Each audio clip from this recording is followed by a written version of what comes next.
Kvortaga profilimni mana shunday sozlaganimdan keyin birinchi buyurtmani olib ishlashni boshlaganman. Hozir sizlar bilan Kvortaga profilingizni qanday qilib to'g'ri sozlashni va birinchi buyurtmani qanday qilib olsa bo'ladi. Xuddi shu videoni ko'rib chiqamiz.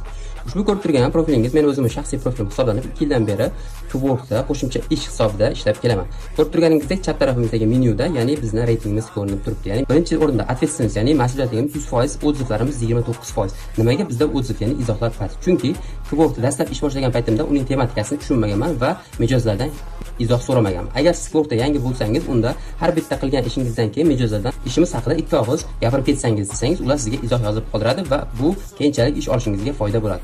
3-o'rinda bo'lsa, vaqtida topshirilgan ishlar 91%. Nega unday? Chunki biz ayrim ishlarda deadline ni kamroq qo'yib ulgurmay qolganmiz. Shuni hisobiga vaqtida topshirgan ishlarimiz 91% tashkil etadi. Bu ham yomon emas. 4-chi bo'lsa, mijozlardan kelayotgan bizga xabarlar. Oxirgisi esa bizni ularga berayotgan javobimiz. Ya'niki vaqt to'g'ri kelmay qolgani sababli bizda 65% tashkil qiladi. Ya'niki ulardan misol uchun aytaylik soat 10 bo'ladigan bo'lsa, bizda kechqurungi soat 3-4 bo'lishi mumkin. Biz onlayn bo'lmagan bo'lishimiz mumkin. Bu yerda ko'rishingiz mumkin, Kvorta degan bo'lim bor. Bo'lma degani bu o'zingiz sohangizdagi ishlarni shu yerda yaratib qo'yasiz. Ya'niki siz misol uchun aytaylik, men SEO mutaxassisman yoki dasturchiman yoki veb dasturchiman deb hammasini yozib qo'yganingizdan keyin sizga buyurtmachilar ish berishni boshlaydi. Agar siz qanday qilib Kvorta yaratishni bilmasangiz, bizda tayyor qo'llanma bor. Uni Telegram kanaliga tashlab qo'yamiz.